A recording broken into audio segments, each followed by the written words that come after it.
வணக்கம். நான் திருப்பூரில் இருந்து ஜான் சாமுவேல். ஒரு ஜான் பார்வை. அரசு ஊழியர்களுக்கு 2% அகவிலைப்படி உயர்த்தி வழங்கியிருக்கிறது தமிழக அரசும் தமிழக அரசின் முதலமைச்சர் விஜய் அவர்களும். அதற்கு நெஞ்சார்ந்த நன்றிகளை முதலில் தெரிவித்துக் கொள்கிறோம். அரசு ஊழியர்கள் இதை மட்டும் எதிர்பார்த்து உங்களுக்கு வாக்களிக்கவில்லை.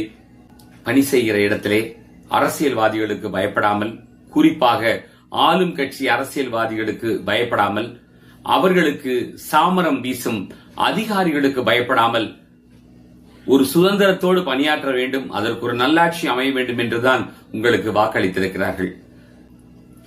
ஒரு பணி கிடைப்பது எளிதாகிவிட்டது. டிஎன்பிஎஸ்சி போன்றவை எழுதி பணிக்கு வந்துவிடலாம். ஆனால் எங்கு பணியமர்த்தப்படுகிறோம் அல்லது பணியமர்த்தப்பட்ட பிறகு பணிமாற்றத்திற்கு இங்கு எவ்வளவு செலவாகிறது என்பதுதான் பிரச்சனை. நீங்கள் சாதாரணமான ஒரு அலுவலக உதவியாளர் பணியிட மாற்றத்திற்கே 3 லட்சம் 4 லட்சம் அதிகாரிகளுக்கு தர வேண்டியிருக்கிறது. கேட்டால் அமைச்சருக்கு தர வேண்டும் என்கிறார்கள். அதிகாரிகள் அதைவிட பிரச்சனை. மிகப்பெரிய வருமானம் உள்ள ஊர்களுக்கு ஒரு அதிகாரியாக வர வேண்டும் என்றால் துணை ஆட்சியர் அளவில் டெப்டி கலெக்டர் என்று சொல்லுவார்கள் அல்லவா, குறைந்தபட்சம் 20 லட்சம் ரூபாய் இருந்தால் தான் திருப்பூர் போன்ற நகரங்களில் நீங்கள் பணியிட மாற்றம் பெற முடியும். அது மட்டுமல்ல, பல்லாயிரக்கணக்கான ஆசிரியர்கள் தங்களுடைய குடும்பத்தை, சொந்த பந்தங்களை விட்டுவிட்டு புதிதாக பணி கிடைக்கிறது என்று ஆயிரக்கணக்கான கிலோமீட்டர் தூரம் எல்லாம் தள்ளி பணியாற்றி கொண்டிருக்கிறார்கள்.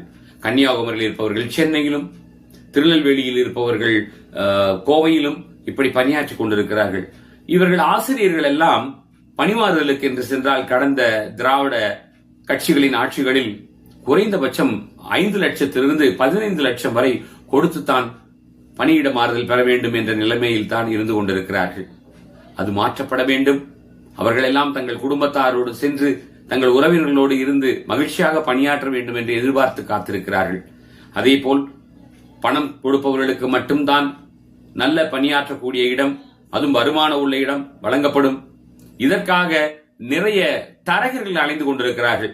5ஆம் வகுப்பு 6ஆம் வகுப்பு படித்தவர்கள் எல்லாம் அதிமுக ஆட்சியிலும் அவர்கள் புரோக்கர்களாக இருந்தார்கள். அவர்களே திமுக ஆட்சியிலும் புரோக்கர்களாக இருக்கிறார்கள். ஆனால் அவர்கள் இனி தொடரக்கூடாது. ஒரு துணை ஆட்சியர் அளவில் ஒரு பணியிட மாற்றம் பெறுவதற்கு 5ஆம் வகுப்பு படித்த புரோக்கர்களிடம் செல்ல வேண்டும் என்றால் இது எவ்வளவு கேவலமான நிலைமை.